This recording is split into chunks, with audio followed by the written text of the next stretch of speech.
New Jalpaiguri স্টেশনে নেমে শহুরে যুবক অর্ণব সেন পাহাড়ের পথে পা বাড়াল। জিপ ছুটে চলেছে আঁকাবাঁকা রাস্তায়। কুয়াশায় ঢাকা বন, বাঁশঝাড় আর ঝর্ণার শব্দে ভরে উঠেছে চারপাশ। বুকের ভেতর কাঁপতে থাকে এক অজানা শিহরণ, যেন কিছু অপেক্ষা করছে তার জন্য। সন্ধ্যার আবছা আলোয় পাহাড়ি পথ ধরে হাঁটছিল অর্ণব। হঠাৎ চোখে পড়ল এক মেয়ে, সাদা শাড়ি, খোলা চুল, ঝর্ণার ধারে দাঁড়িয়ে। তার চোখে যেন এক অদ্ভুত কষ্ট, আবার কোমল হাসিও। মেয়েটি মৃদু স্বরে বলল, আপনি কি পথ হারিয়েছেন? অর্ণব হতবাক, কেবল তাকিয়েই রইল। রাতে হোমস্টের জানালা দিয়ে বাইরে তাকিয়ে অর্ণব আবারও দেখল তাকে। দূরে দাঁড়িয়ে আছে সেই রহস্যময়ী মেয়ে। তার চোখে একরকমের ডাক, যা অর্ণবকে গভীর অন্ধকারেও টেনে নিচ্ছিল। পরদিন সকালে ঝর্ণার ধারে দেখা হলো তাদের। কথার ফাঁকে ফাঁকেই অর্ণব টের পেলেও পাহাড়ের প্রতিটি পথ, প্রতিটি ফুলের সাথে যেন অদ্ভুত বন্ধন আছে মেয়েটির। হঠাৎ হাত ছুঁয়ে যায়, কিঁপে ওঠে বুকের ভেতর। গ্রামের এক বৃদ্ধা শোনালেন ভয়ঙ্কর সত্যি। ঋতিকা, সে তো বহু বছর আগেই মারা গেছে ঝড়ে, ঝর্ণার জলে ভেসে গিয়েছিল। অর্ণব ভয় পায়, তবুও মনে পড়ে সেই স্পর্শের উষ্ণতা।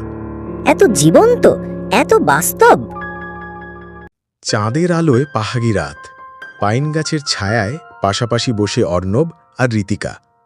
ঋতিকা ফিসফিস করে বলল, আমি চাই না তুমি চলে যাও অর্ণব। দুজনের চোখে চোখ মিলতেই ঠোঁট ছুঁয়ে গেল একে অপরকে। কুয়াশা ভিজে উঠল, বাতাস ভারী হয়ে গেল প্রেমে। হঠাৎই নিস্তব্ধ রাত অন্ধকারে ডুবে যায়। ঋতিকার চোখে জল, ঠোঁটে লেগে আছে রক্তের ছাপ।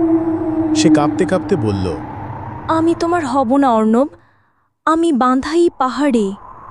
অর্ণব তাকে আঁকড়ে ধরে, কিন্তু ঋতিকার দেহ ক্রমে শীতল হয়ে আসছে। স্বপ্নে ভেসে উঠল সত্য। 10 বছর আগে এক ঝড়ো রাতে পাহাড়ি স্রোতে ভেসে গিয়েছিল ঋতিকা। মৃত্যুর পরও মুক্তি পায়নি তার আত্মা। অসমাপ্ত প্রেম বেঁধে রেখেছে তাকে এই পাহাড়ে। শেষ রাতে ঝর্ণার ধারে দাঁড়িয়ে অর্ণব কাঁদতে কাঁদতে বলল, ঋতিকা, আমি তোমায় ভালোবাসি। তুমি মানুষ হও বা ছায়া, আমি কেবল তোমারই। ঋতিকা তাকে জড়িয়ে ধরে, ঠোঁট মিলে যায়। এক মুহূর্তে প্রেম আর বেদনার ঝড় বয়ে যায়। তারপর ধীরে ধীরে মিলিয়ে যায় ঋতিকার দেহ কুয়াশায়। সকালে গ্রামবাসীরা দেখে অর্ণব একা বসে আছে ঝর্ণার ধারে। চোখ ভিজে আছে, ঠোঁটে লেগে আছে লালচে দাগ। পাহাড়ের হাওয়ায় ভেসে আসে মেয়েলি কণ্ঠস্বর, আমি আছি, তোমার ভালোবাসায় আছি। নীল পাহাড় যেন নিঃশ্বাস ফেলছে, প্রেম আর রহস্যের মিশ্রণ। ভৌতিক ও রোমান্টিক গল্প দেখতে চাইলেই এখনই সাবস্ক্রাইব করুন। নতুন গল্প খুব শীঘ্রই আসছে, মিস করবেন না।